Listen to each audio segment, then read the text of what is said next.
Hello and welcome to radio Himalaya. आज हम बात करेंगे भारत में बढ़ते हुए इस्लामिस्ट रेडिकल इस्लाम के खतरे को। और इस हवाले से त्रिपुरा में बड़ी गड़बड़ चल रही है। वहां पे त्रिपुरा में, जिसका बॉर्डर मिजोरम और असम से भी लगता है और 3 जगह से उसका बॉर्डर बांग्लादेश से लगता है, त्रिपुरा में मसाजिद और उनके इमाम जो बहुत पैसे वाले हैं, उनके जरिए बांग्लादेश से इस्लामिस्ट को ला लाकर त्रिपुरा में आबाद किया जा रहा है ताकि वहां की हिंदू डेमोग्राफी को तब्दील किया जा सके और त्रिपुरा को एक इस्लामिक जहाद का एक बेस कैंप बनाया जा सके।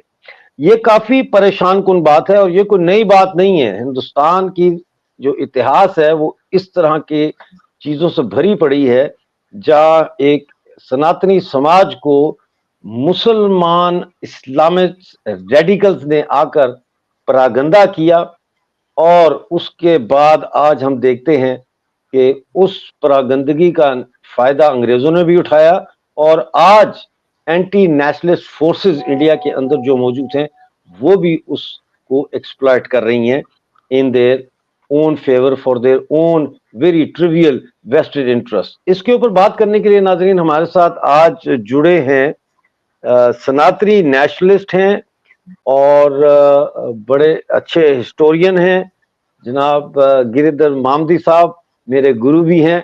आपका बहुत बहुत स्वागत है। आपने इंट्रो तो सुन लिया। अब ये बड़ी मतलब है कि परेशानी की बात है कि एक तरफ मैं ये खबर पढ़ रहा हूं कि गवर्नमेंट जो है वो हिंदुओं के मंदिरों पर टैक्स लगाने का सोच रही है, जबकि टैक्स तो मसाजिद पे होना चाहिए क्योंकि वहां हर जुमे को करोड़ों रुपया जमा होता है और वो बड़े अमीर हैं और उसका कोई ऑडिट नहीं होता। और कई दफा ये कह सुनने में आया कि जो टेरर फंडिंग कश्मीर में भी होती रही है उसमें मसाजिद में जमा होने वाली फंडिंग का भी बड़ा किरदार है। तो अब ये त्रिपुरा का मसला पैदा हो गया है, तो इसके ऊपर क्या कहेंगे आप? मिर्जा जी, आपको, आपके दर्शकों को, सबको मेरा प्रणाम, नमस्कार, जय श्री प्रणाम। राम, हर हर जय महादेव और जय श्री कृष्ण। जय श्री राम। जी, ये त्रिपुरा के साथ ही ऐसा नहीं हो रहा है। देश में अच्छा। बहुत से ऐसी जगहों पे लैंड, जमीन की जिहाद चल रही है। जमीन ये लोग कब्जा करेंगे, फिर वहां मस्जिद बनाएंगे, मजार बनाएंगे या कुछ और बनाएंगे उधर और अपने कब्जे में ले लेंगे। अब देखिए, इस्लाम में आप मजारों को पूजा नहीं कर सकते हो क्योंकि वो शिर्क है। आप यही काम आप सऊदी अरेबिया में जाके करने का हिम्मत करो, आप क्या हो जाएगा? आपको फांसी करेंगे, फांसी दे देंगे वो। तो इस्लाम में नहीं है, फिर भारत में है। तो जब स्मशान बन गया, किसी का कब्र है, किसी का मजार बन गया, तो हिंदू वहां नहीं जाते हैं क्योंकि वो अब भ्रष्ट हो जाता है ना। स्मशान में कोई जाता नहीं है, वो वहां दान होता है, दान संस्कार होने के बाद वहां से वो जो एशेस है वो लेके नदी दरिया में बह देते हैं, बस उतना ही है। तो वहां कोई जाता नहीं है, मगर ये लोग वहां आबाद है। मुस्लिम पॉपुलेशन जो है इन मजारों में वो उसको धंधा चलाते हैं। अब अहमदाबाद में एक जगह है जहां एक टी स्टॉल है, जहां चाय और बिस्कुट ये सब बेचते हैं, पॉपुलर जॉइंट है। उसमें 4-5 मजार है, किसी का कब्र है उधर। मतलब वो कुछ मतलब क्या कहते हैं उसको, इंटरनेशनल शोज में भी उसका वर्णन, मतलब उसका रिव्यू हुआ है। मतलब लोग जाते हैं उधर, बैठते हैं, चाय पीते हैं। कोई स्मशान में चाय पीता है? तो इसीलिए वो ये लोग करते हैं। अब उत्तराखंड में भी ये लोग मजार बना दिया, जंगली इलाकों में, पूरे फॉरेस्ट में कब्जा हो गया इनका। अब वहां की सरकार बीजेपी की थी, पहले वो भी चुप थी। बाद में जब ये लोग इन्वेस्टिगेट करना शुरू किया है, एक ही नाम पे कोई 7-8 मजार है। मतलब एक बंदा एक ही जगह दफन दफन हो सकता है, 7 जगह एक ही टाइम पे कैसे दफन हो सकता है? उसी नाम पे ये 7-8 मजार बना दिया है लोग। तो ये एक बहुत बड़ा साजिश है, लैंड जिहाद चल रहा है। ये बांग्लादेश में भी यही हो रहा है, और पाकिस्तान में तो आप जानते हो क्या हो गया, हिंदुओं को तो पूरा खत्म ही कर दिया है। पूरे नॉर्थ ईस्ट में देखिए, असम छोड़ के बाकी सब स्टेट्स जो भी है वो हिंदू नहीं है। नागालैंड 98% हिंदू है, क्रिश्चियन है। मिजोरम भी वही है, 98% हिंदू। और मणिपुर जो है ऑलमोस्ट 60% क्रिश्चियन, 40% हिंदू है, उधर भी मेजोरिटी है। मेघालय भी 97-98% क्रिश्चियन है। बचा एक त्रिपुरा। त्रिपुरा एक हिंदू मेजोरिटी स्टेट है। तो त्रिपुरा का राजा हुआ करता था और शक्ति पूजा बहुत होता था उधर। कंप्लीटली लैंडलॉक्ड है। जाना हो तो मिजोरम में जाना है, नहीं तो इस तरफ बांग्लादेश है और नीचे म्यांमार है। और म्यांमार भी उस जगह पे उनको मिलता है जहां रोहिंग्या का जो अरकन प्रोविंस है वो उनको नजदीक पड़ता है। और जहां रोहिंग्या पूरे आगे बांग्लादेश में बस गए हैं, जहां इनके कैंप्स हैं, वो कॉक्सस बाजार है जो दक्षिण बांग्लादेश में पड़ता है। वहां से पहाड़ों के रास्ते में वो जाएंगे, सीधा त्रिपुरा में दाखिल हो सकते हैं। इट इज ट्राई जंक्शन है, भारत म्यांमार और बांग्लादेश का ट्राई जंक्शन जो है, वहां ये लोग आके उधर शरण लिया है, तो आराम से वो त्रिपुरा में आ सकते हैं। सिमिलरली बांग्लादेश के जितने भी बॉर्डर पड़ता है बांग्लादेश का और त्रिपुरा का, वो भी पोरस बॉर्डर है, बहुत पोरस है, कोई भी आ सकता है, जा सकता है। अब अगरतला एयरपोर्ट में जाएंगे आप, एयरपोर्ट के रनवे के लास्ट में, मतलब रनवे जहां खत्म होती है वहां से बांग्लादेश शुरू होता है। एक्चुअली जब आप टेक ऑफ करते हो, वो लैंड करते हो, you actually use the Bangladesh air space. Bangladesh air space से ही आप उसमें दाखिल हो सकते हो। और वहां आप मतलब मैं कह रहा हूं इतना नजदीक है, तो आराम से वो लोग इधर आ सकते हैं, जा सकते हैं। तो ये जो लैंड जिहाद है त्रिपुरा में भी चल रहा है। तो धीरे धीरे से ये जो एक्सट्रीमिस्ट इस्लामिक सोच है वहां फैल रहा है और हिंदुओं का वहां जीना खतरे में पड़ रहा है। ये चीज वहां चल रही है। एकमात्र Hindu majority state north east में जो है वो त्रिपुरा है, उसके ऊपर ये चल रहा है। अब देखिए अब्राहमिक रिलीजन्स के सोच ही वही है, वो लोग जीना है, बाकी नॉन अब्राहमिक लोगों को जीने का हक ही नहीं है। तो इसी के चलते हुए पूरा नॉर्थ ईस्ट को कन्वर्ट किया है। एक 100 साल पहले लगभग मतलब ये पूरे इलाके जो है, आप जो भी कहें, दे वर नॉट क्रिश्चियंस या मुस्लिम्स। जो नागालैंड मैंने जैसे बताया, नागालैंड, मिजोरम, मणिपुर, ये सब दे वर 100% मेरे ख्याल से वो सनातनी थे, हिंदू थे। मगर द वेस्टर्न वर्ल्ड ने उसको एनिमिस्ट या ट्राइबल रिलीजन्स के दर्जा देके उनको वहां उनका कब्जा कर लिया।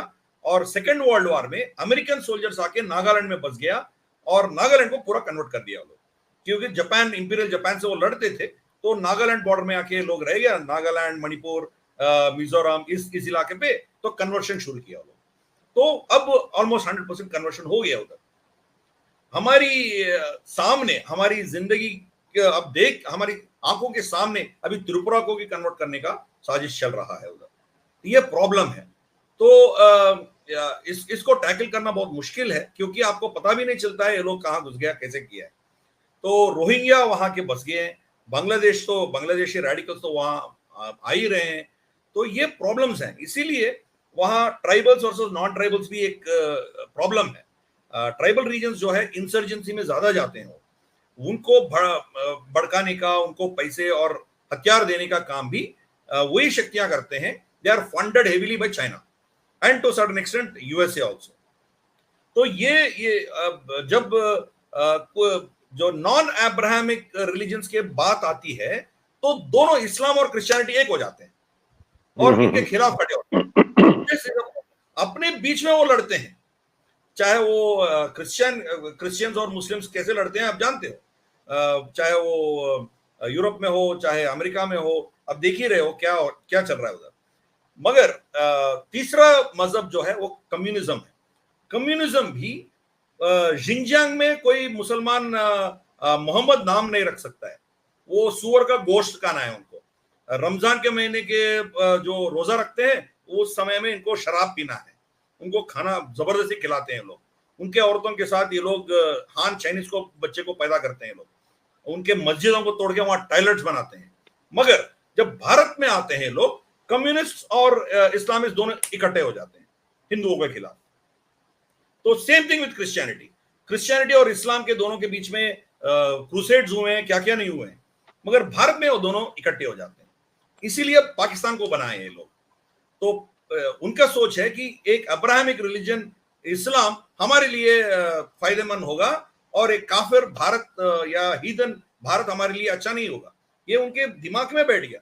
अभी भी देखिए, लेकिन ये मामदी जी, ये तो यूरोप में हम देख रहे हैं कि यहाँ का सारा लेफ्ट जो है वो यहाँ पे रेडिकल इस्लामिस्ट के साथ ऐसे हैं जैसे बेड पार्टनर होते हैं। यानी कि हर सैटरडे को लंदन, ग्लासगो, बर्मिंघम, ब्रैडफोर्ड, हर बड़े शहर में फलस्तीन के नाम पर जो प्रोटेस्ट होते हैं उसको लीड मौलवी और यहां का लेफ्ट कर रहा होता है। मुझे ये समझ नहीं आती कि ये कैसे बेड पार्टनर बन गए, जबकि कम्युनिस्ट तो एथियस्ट हैं, वो तो इन चीजों को मानते नहीं है, और मुसलमान जो है वो कहते हैं कि कम्युनिस्ट जो है ये काफिर हैं। तो यहां आके ये कैसे इकट्ठे हो जाते हैं? यही मैं कह रहा हूं ना, ये तीनों मजहबों को, चाहे वो क्रिश्चियनिटी हो, चाहे इस्लाम हो या कम्युनिज्म हो, कम्युनिज्म भी मैं एक मजहब मानता हूं, ये तीनों का कॉमन टारगेट, कॉमन एनिमी जो है वो नेशनलिस्ट होगा, वो नॉन अब्राहमिक रिलीजन होगा। इनके खिलाफ ये तीनों इकट्ठे हो जाएंगे। अब देखिए, कोई भी आप 54 कुछ कंट्रीज हैं जो इस्लामिक कंट्रीज कह सकते हैं, इनमें जितना पॉपुलेशन है उससे ज्यादा पॉपुलेशन भारत में है, अखंड भारत में है। तो जी अभी जी पट गया बांग्लादेश और अफगानिस्तान, जी जी पाकिस्तान में। अब अखंड भारत देखेंगे तो हमारी यहाँ मुसलमानों के आबाद पूरे इस्लाम के जितने भी देश है उससे ज्यादा है। फिर भी आप इतने 54 देशों में एक कम्युनिस्ट पार्टी दिखाइए मुझे। और जब पाकिस्तान बनी थी, पाकिस्तान बनने का जो वोटिंग हुआ है, उस वोटिंग में कम्युनिस्ट ने पाकिस्तान के समर्थन में खड़े हुए थे, और पाकिस्तान बनने के बाद भी Pakistan communist party of Pakistan था। एक भी आदमी जिंदा नहीं बचा, सबको खत्म कर दिया, कम्युनिस्ट पार्टी है ही नहीं होता। जी बिल्कुल। सेम वे कम्युनिस्ट चाइना में इस्लामिस्ट कोई रह नहीं सकता है, उनके मस्जिदें तोड़ के वो चाइनीज साइनाइजेशन हो रहा है। उनके जो क्रिश्चियन चर्चेस हैं, उनके पादरी, उनके जो पास्टर्स हैं, वो चाइना अपॉइंट करती है। तो किसी का इसमें हाथ में नहीं है। अपने बीच में वो वॉर लड़ते हैं, दूसरे को खत्म कर देते हैं। मगर ये तीन मजहब छोड़ के एक्चुअली कम्युनिज्म भी एक एंगल से देखेंगे तो वो भी अब्राहमिक रिलीजन ही है। तो ये तीनों मजहब जब इनके चौथे कोई उनको मिलते हैं, उनके खिलाफ ये तीनों इकट्ठे हो जाते हैं। ये हमें समझनी तो चाहिए। त्रिपुरा को कैसे बचाया जाए? त्रिपुरा को कैसे बचाया जाए? हम तो नॉर्थ इंडिया बचाते बचाते, कश्मीर बचाते बचाते अब त्रिपुरा हाथ से जा रहा है, कैसे बचाएं? तो इसमें दो तीन चीजें हैं। एक, आर्टिकल 370 के बारे में सब जानते हैं। तो आर्टिकल 370 का तो अमेंडमेंट हुआ, कश्मीर में वो जो सेपरेट आइडेंटिटी था उसको खत्म कर दिया। मगर आर्टिकल 371 के बारे में आप जानते हो?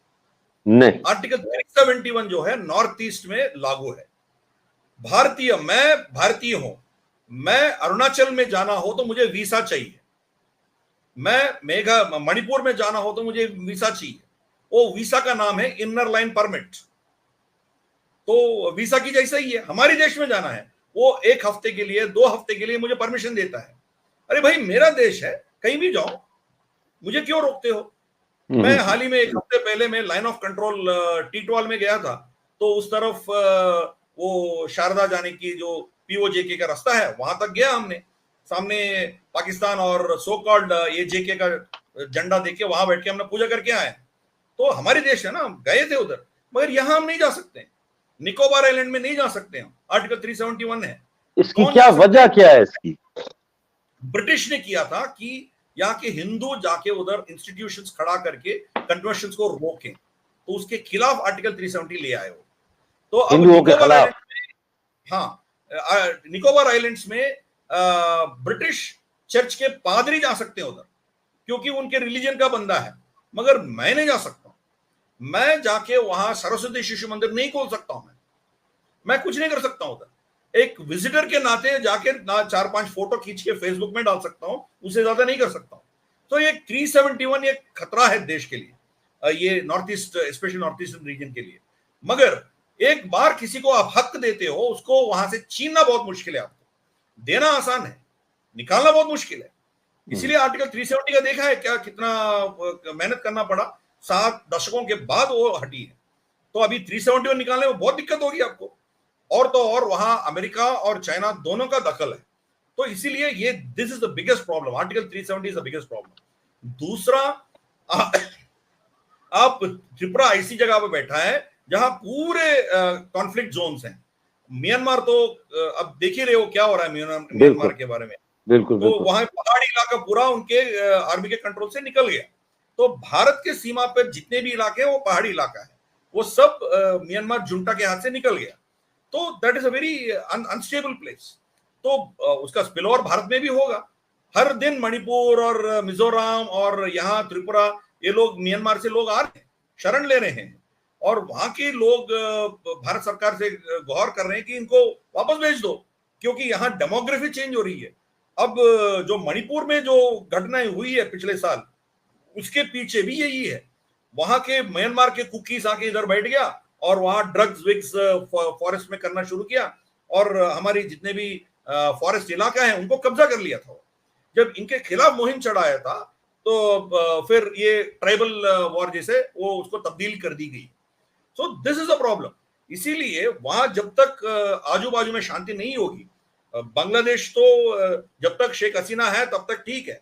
शेख हसीना वो जाती है, गुजर जाती है, या कुछ होता है उनके साथ, तो बाद में बांग्लादेश का क्या हाल होगा आप समझ सकते हो। ऑलरेडी उधर रेडिकलेशन इतना है। और इंडिया आउट कैंपेन जो मालदीव्स में सक्सेसफुली हुआ है, मुअज्जो को वो लोग लेके आ सके, सेम स्टोरी बांग्लादेश में चल रहा है।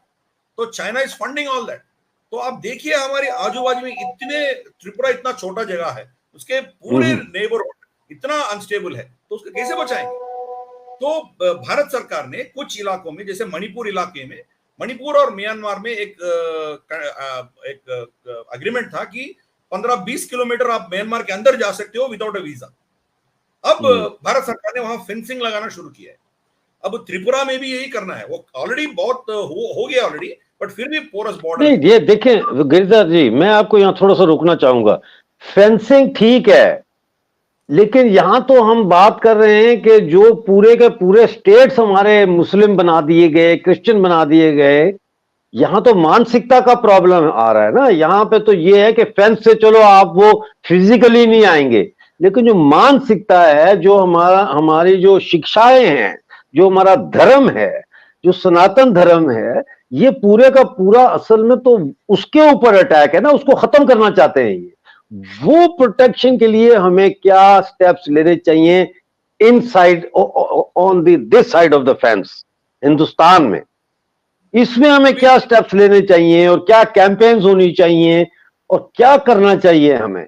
अवेयरनेस की कैंपेन्स हैं, देखें ना, सॉरी मैं बात लंबी हो रही है, मिसाल के तौर पर क्या हिंदुस्तान के लोगों को ये बताया नहीं जाता कि क्रिश्चियनिटी कैसे फैली, क्या ये नहीं बताया जाता इस्लाम कैसे फैला, पहले वो कौन थे, अब वो क्या हैं।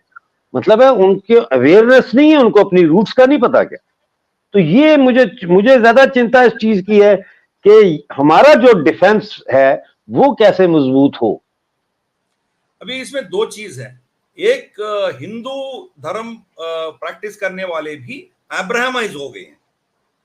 अब्राहमाइजेशन में क्या होता है, आप इंडिविजुअली सोचते हो, कलेक्टिवली आप हिंदू समाज की तरह आप सोचते नहीं हो। ये प्रॉब्लम हो गया। अब देखिए कुंभ मेला होता है हमारा, कुंभ मेला में लगभग 2-2.5 करोड़ लोग जाते हैं। Guinness book of world records है। एक इवेंट, रिलीजियस इवेंट में इतने ह्यूमन बीइंग्स जाना कोई दुनिया में कहीं नहीं दिखेगा आपको। ये कुंभ मेला कितने दिन का होता है? वो होता है 1 महीने 2 महीने का होता है। ठीक है। हर 12 साल आता है वो, हर 12 साल में होता है वो। प्रयागराज में, काशी में, इधर होते हैं लोग, स्पेशली प्रयागराज, जो पहले उनका नाम था इलाहाबाद, अभी प्रयागराज बन गया।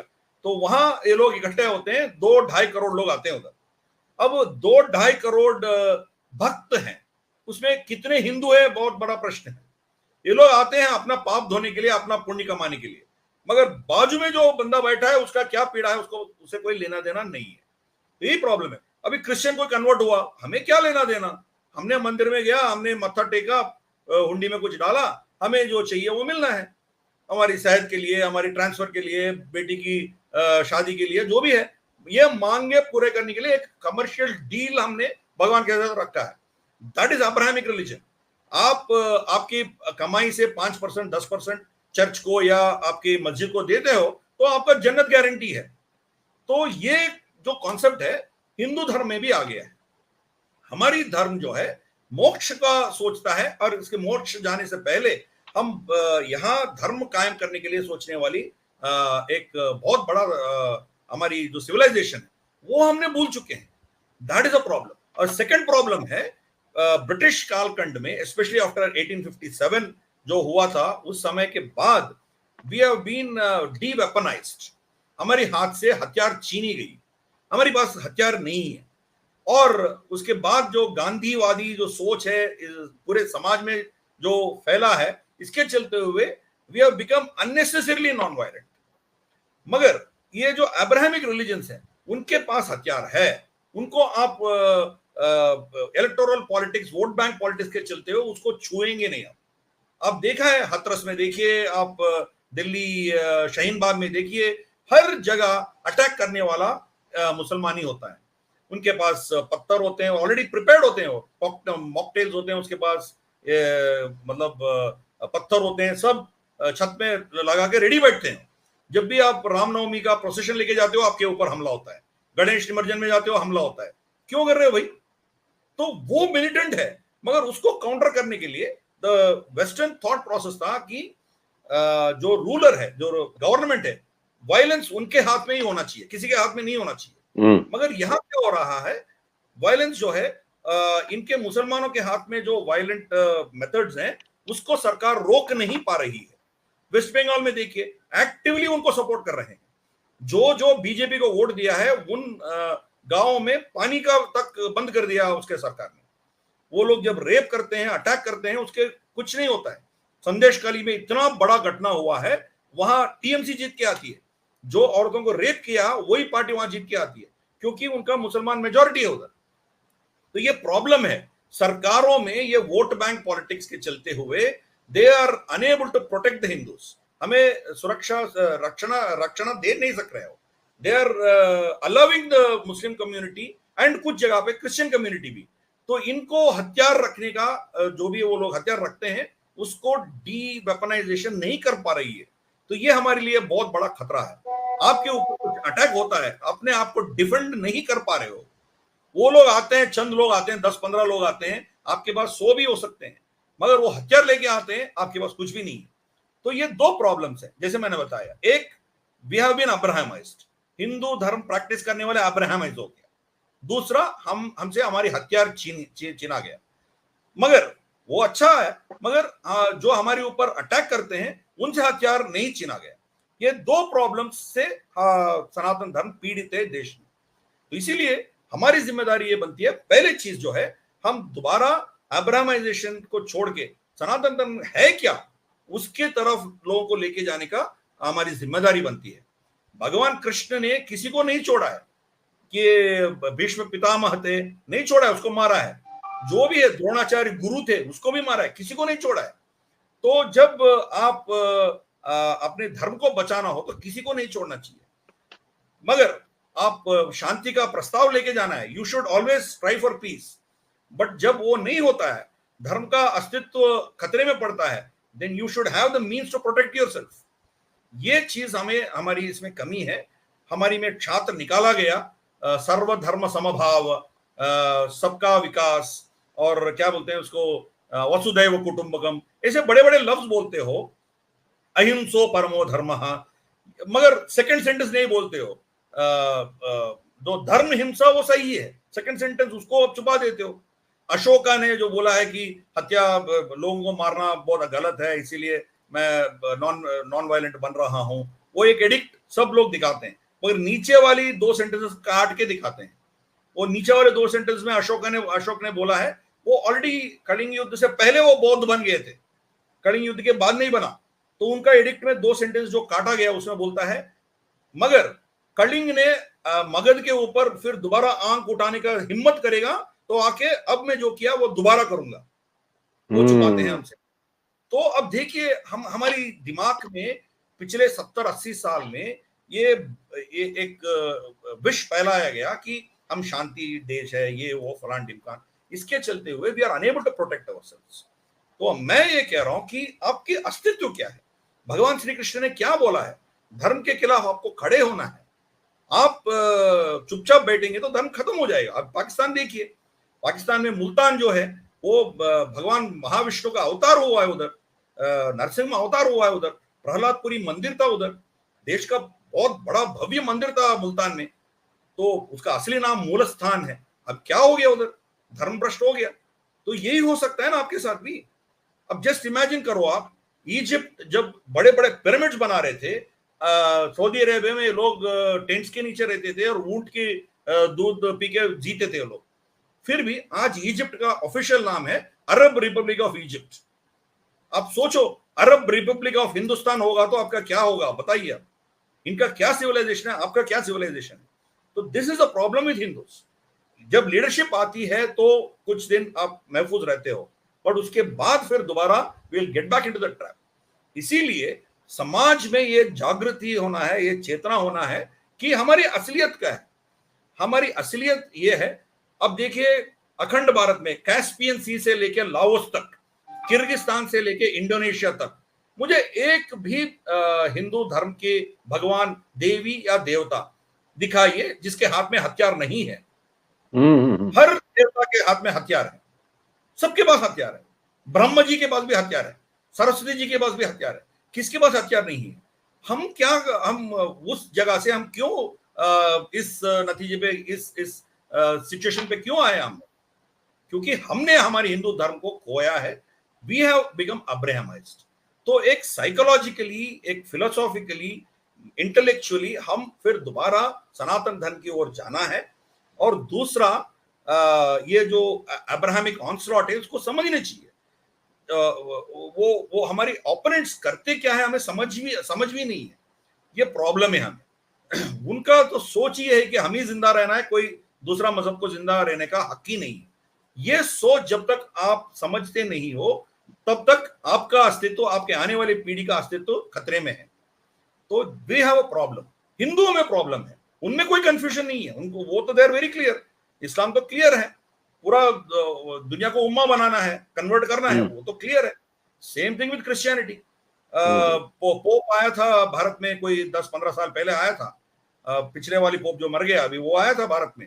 उनका स्टेटमेंट था, first millennium we captured Europe, second millennium we captured Africa and America, third millennium will be Asia करके वो ऐलान कर दिया।